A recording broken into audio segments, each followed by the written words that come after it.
Hello students, I hope you are doing great, right? So today we'll start a new chapter that is the Egyptian civilization, okay? And this is of class 6, okay? So before we begin this chapter, that is the Egyptian civilizations, let us do the recap of the previous chapter, what we have studied. Okay students, let us do a quick recap of the chapter. So we have studied about the Indus Valley civilization, okay? In that Indus Valley civilization, we have studied about the sources of the Harappan culture, students, its chief features, okay, such as the environment, okay, the town planning, the drainage system. How was the drainage system at the time? The well planned cities, the cities at the time, it was divided into two parts. I have already mentioned it. One is a citadel, which is known as the upper town, okay, that was built on a raised platform, and another one is a lower town, okay. So another one is a great granary, okay, where the people of the Harappan civilizations, they used to store the grains at the time, okay. And the public bath, it mostly resembles the swimming pool, and this was found at Mohenjo-daro, okay, which means a mound of death in Sindhi, okay. So this was found over there. And town hall, which was mostly been used for the cultural purposes, okay. And it was also used for the assembly hall, okay. Dress and ornaments at the time, okay, cloth, like what they used to wear at the time, okay. Farming and cattle rearing, like agriculture was the main occupations of the people at that time, I hope you remember. And animal husbandry was another occupation, okay.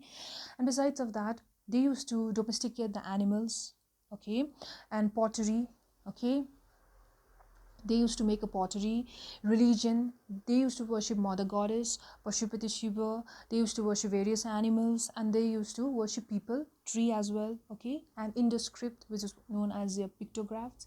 And the last one is the decline of the Indus Valley civilizations. So this is the recap of the chapter which we have already studied before, okay. And besides of that, I've also explained that why the civilization is known as the Harappan civilizations and why the civilization is known as the Bronze Age civilization. Okay, I hope you remember. Okay, now let's begin the chapter that is the Egyptian civilization. Okay, now look at this. This is a map of Africa, students. Okay, here you can find Egypt. Okay, so let me read. I'm reading it from the book itself, okay. As you can also open the book, it's in page number 45, okay. Apart from the Indus Valley civilization, there were other river valley civilization which flourished around the same time, okay. So apart from the Indus Valley civilization, there are other river valley civilizations. That means there are other means the Egyptians, the Mesopotamians, and the Chinese civilizations, okay. Because all these civilizations, okay, they had made a significant contributions to the world. And all these four civilization, that is the Indus Valley civilizations, the Egyptian civilization, the Mesopotamian civilization, and the Chinese civilizations, all these four civilizations, they came up at the same time, okay. And they have the same common features, okay. But beside of that, they also had their own unique characteristics, okay. Such as in Indus Valley civilizations. Okay, when you look at Indus Valley civilizations, you see the well-planned cities. Okay, the cities at the time, it was divided into two parts, and you can see the Great Bath. Okay, the town hall and all. Okay, so that shows that every civilization, though they have the same common features, but they have the unique characteristics as well. Okay, am I clear? So this is the map of Africa, and Egypt is here only, students, okay. So Egypt, actually it is a large country, okay, which is located in the eastern part of Sahara Desert, okay, in North Africa, okay. The Valley of Nile is a narrow strip of fertile land stretching throughout the length of the country, that is 600 miles from north to south, okay.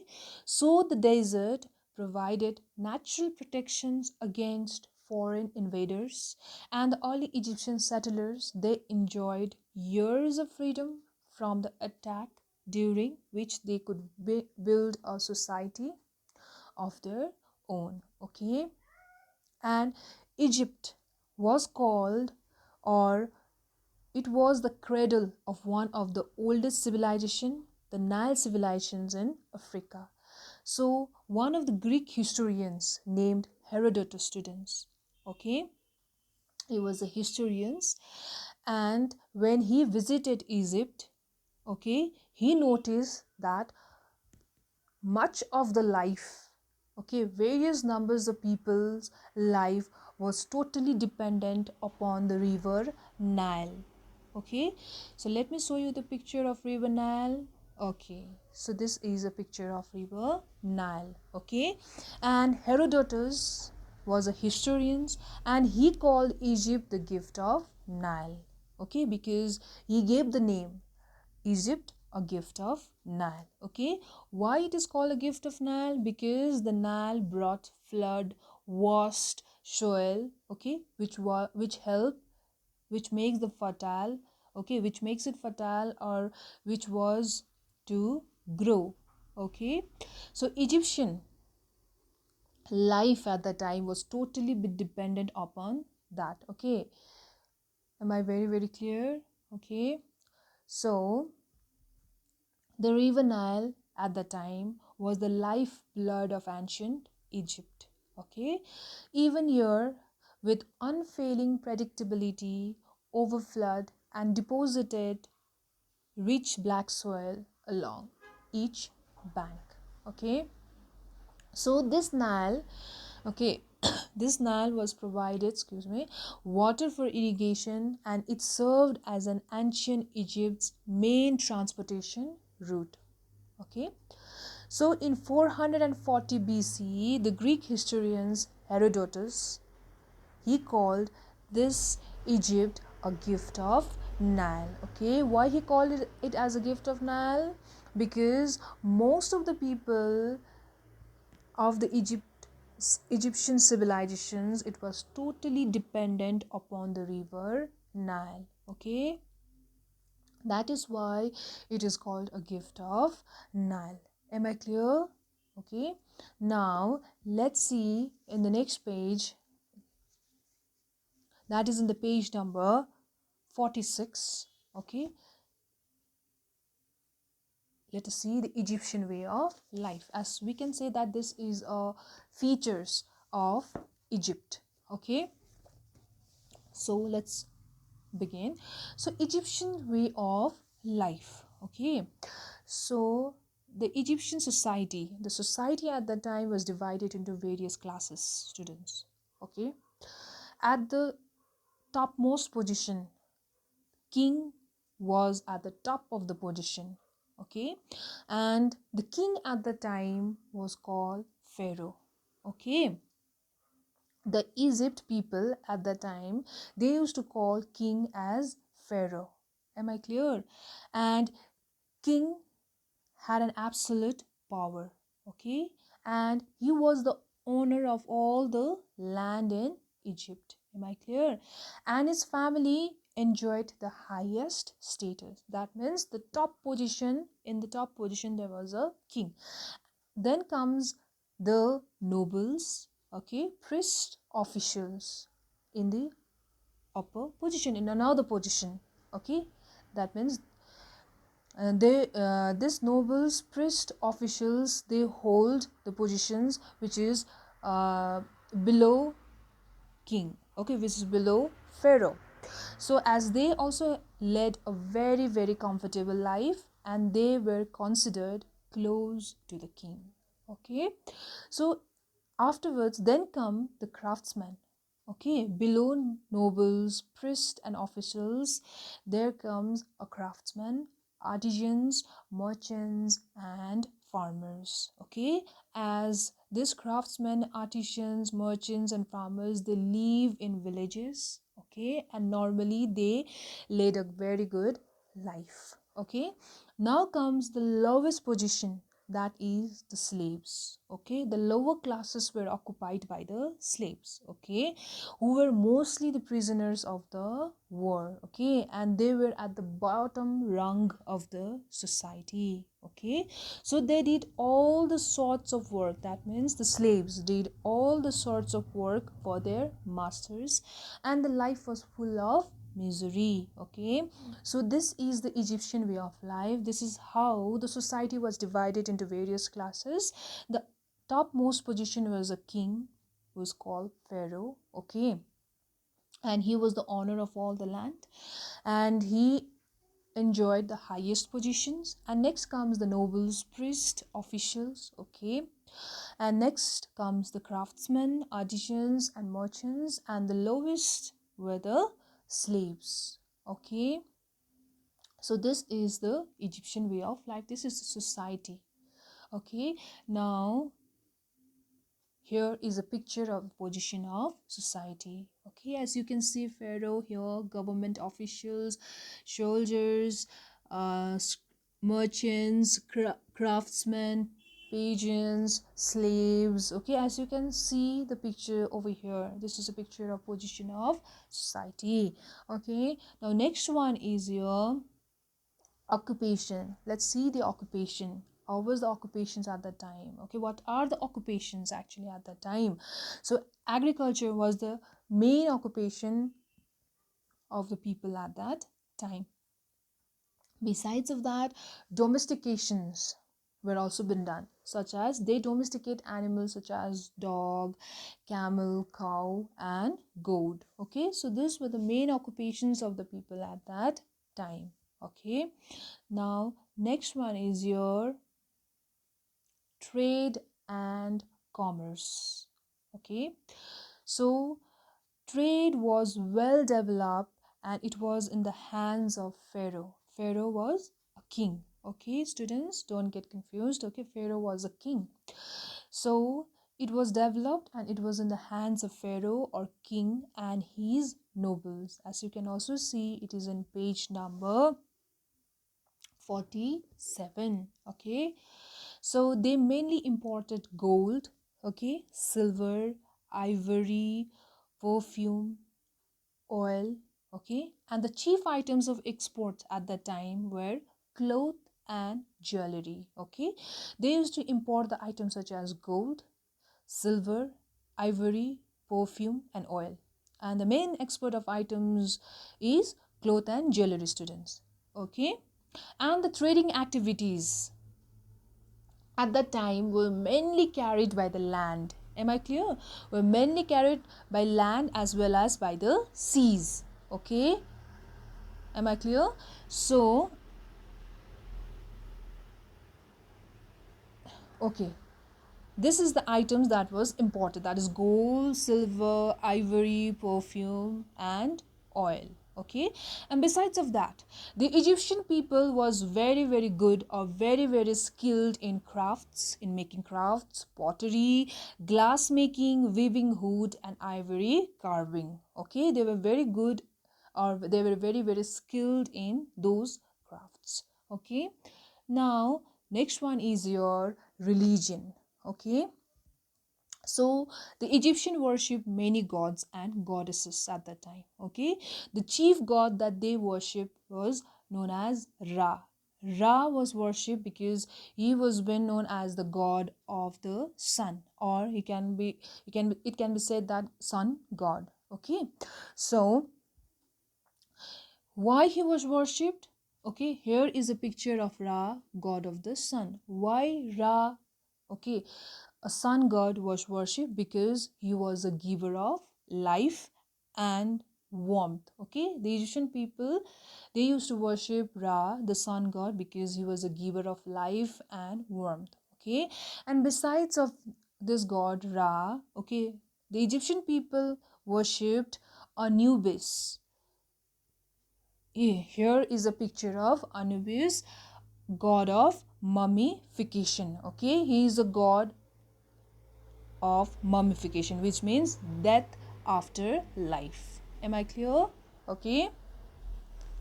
So now, okay, page number 48 now. The Egyptian also worshipped various animals besides of Ra, besides of Anubis, okay. The Egyptian people at that time, they used to worship animals like cow and crocodile, okay. Remember, in Indus Valley Civilization, students, the people of Indus Valley Civilization also used to worship animals, yes. I hope you remember. Okay, so the Egyptian believe in life after death. Okay, the people of Egypt, they believe in life after death. Okay, so that is why they preserve the dead bodies by embalming them, okay, and wrapping them with the thin strips of linen. Okay, so these bodies were preserved for years after deaths. Okay, and these bodies are called mummies. As you can also see the pictures in the screen, this is a picture of mummies. Okay, and these mummies were placed in a coffin, okay, and was put inside a tomb. Okay, so the pyramids served a tomb of pharaoh or a king. Okay, so some of these bodies remained safe even till today. Okay, so the Egyptians, they built pyramids to bury. Okay, why the pyramids were built? The pyramids were built because uh, to bury the mummies, okay, of the pharaoh.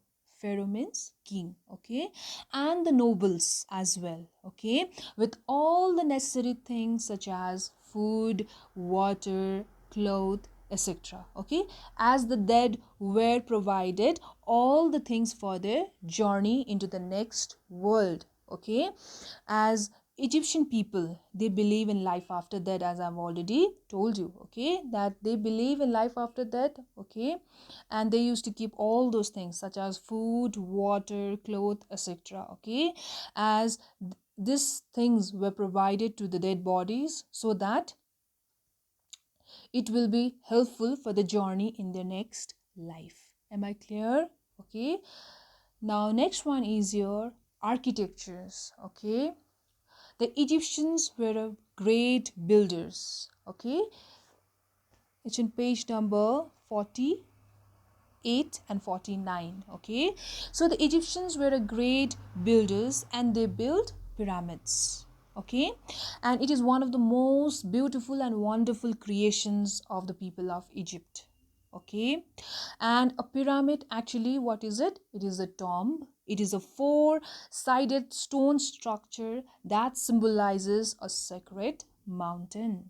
Okay, so the most important among them are the pyramid of Giza. Okay, it is one of the largest pyramid of Egypt. Okay, and this pyramid of Giza was built around 2600 BCE. Okay, it was approximately 500 feet tall and had more than 2 million blocks of limestone, each weighing about 2.5 tons. Okay, so pyramid of Giza is one of the most important as well as the largest, okay, pyramid, okay, of Egypt. Am I clear? Okay, now next one is your, and students, this pyramid, actually this pyramid was built by the king named Pharaoh Cheops. Okay, Pharaoh Cheops or Khufu. The picture is here beside the pyramid, the picture of Pharaoh Cheops or Khufu. Okay, now next one is your Sphinx. Okay, this is another wonderful creations of the people of Egypt. Okay, as Sphinx is a marvelous work of sculptures carved out of a single rock. Okay, so it is a mythological animal. Okay, the Sphinx is a mythological animal with a body of lion and a head of man. Okay, so it is carved out of a single stone. This Sphinx, as you can see the picture over here in the screen, this is carved out of a single stone and it has 240 feet long and 66 feet high. Okay, and the head of the Sphinx, which is located at Giza, okay, is said to resemble the face of Pharaoh Khafre. Okay, is his face resembles Pharaoh Khafre. Okay, he was a king of Egypt. Okay, so besides of this architecture sphinx, another wonderful creations that has been made by the people of Egypt was the temple. Okay, the temple of Abu Simbel and the temple of Karnak. This was another wonderful creations, and the temples and were decorated with the paintings and the pictures of human beings, animals, and birds. Okay, so this is the temple of the this is the temple of Egypt. Okay, so this is the temple that the people used to worship. Okay, so this is another wonderful creation of Egyptian people. Okay, now next one. Okay, this is the temple of Abu Simbel and Karnak. Okay, now next one is the art of writing, which is called as script. Okay, so the Egyptian script is called hieroglyphics. Okay, here we can see the pictures of hieroglyphics on the screen, students. As you can see here, okay, this is called hieroglyphics. Okay, so hieroglyphics actually means it is a sacred writing. Am I clear? Okay, so this was mostly been used by the priest at that time. Okay, so it was mainly been used for the formal inscriptions on the walls of the temples and the tombs. Okay, so the Egyptians, they wrote with the reed panes on the dried and the flattened stems of the local plant called papyrus. Okay, papyrus, actually what is it, students? Papyrus, actually it is a plant. Okay, it is a plant which grows in the marshy areas, and it is mostly used for the writing material. Okay, so papyrus is a plant. Okay, and it is mostly used for the writing material. Okay, and another one, uh okay, let me turn the page first. Okay, so the use of the papyrus, I'm reading it. The use of the papyrus as a writing material goes back to circa 2600 BCE. Seats were made from papyrus on which people wrote with pointed reed. Okay, so the papyrus is a plant, okay, which grows in the marshy areas, and that is mostly been used for writing material. Okay, so seats were made from papyrus, but the people used to write in that seats with a pointed reed. Okay, R-double-E-D, reed. Okay, and that pointed reed is known as stylus. Here you can see the picture of stylus, okay, beside the plant of papyrus.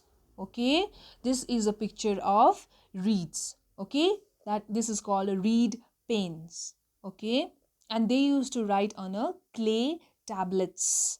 Am I very clear? I hope I'm clear. Okay, they used to write in a clay tablets. Okay, and the ink was made from gum and shoots of trees. Okay, so this, the art of writing, was known as hieroglyphics. Okay, the Egyptian script, the script of Egypt. Okay, they used pictures to represent words, and that was known as hieroglyphics.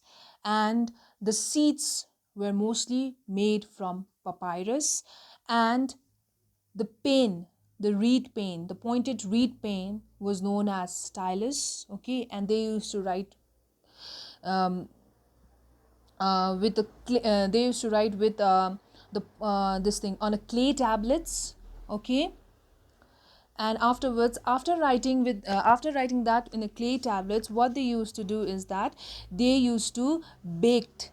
Okay, they used to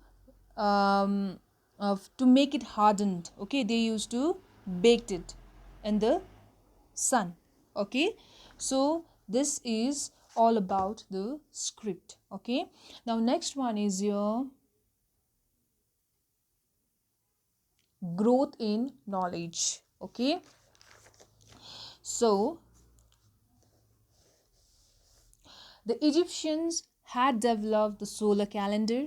They observed that the interval between the two floods was 365 days and divided this period into how many months, students? 12 months. Okay, of 30 days each, and the remaining 5 more days were added to celebrate festivals and the special occasions. Okay, so it says that the Egyptian people, okay, they were the first one uh, they were the first one to devise the solar calendar and concluded that the year has 365 days, and they divided that days, okay, they divided the period into 12 months, okay, of 30 days each. Okay, and the remaining 5 days is days were added to celebrate the festivals and other kind of special occasions. Okay, and besides of that, the Egyptians had a great knowledge in medicine and surgery and human anatomy. Okay, and the Egyptian year began with the appearance of the brightest star called Sirius with the in the morning. Okay, now here is the picture of Sirius, that is the brightest star. Okay, and they also developed the system of land surveys and gave the permanent measures to each field. Okay, and the last one, this is the contributions of Egyptian civilizations towards the science and astronomy. Okay, and now last one is your contribution of the Egyptian civilizations. Okay, now the contribution of the Egyptian civilizations was the pyramids, which mostly consisted of the pyramids. Okay, it mostly consisted of the temples, sphinx, the solar calendar, script, mummies, and hieroglyphics. So these are the contributions made by the Egyptian people. Okay, I hope it is clear, students. If you have any doubts, please let me know. Okay, thank you, students. In the next chapter, we will study about the Chinese civilizations. Okay, thank you.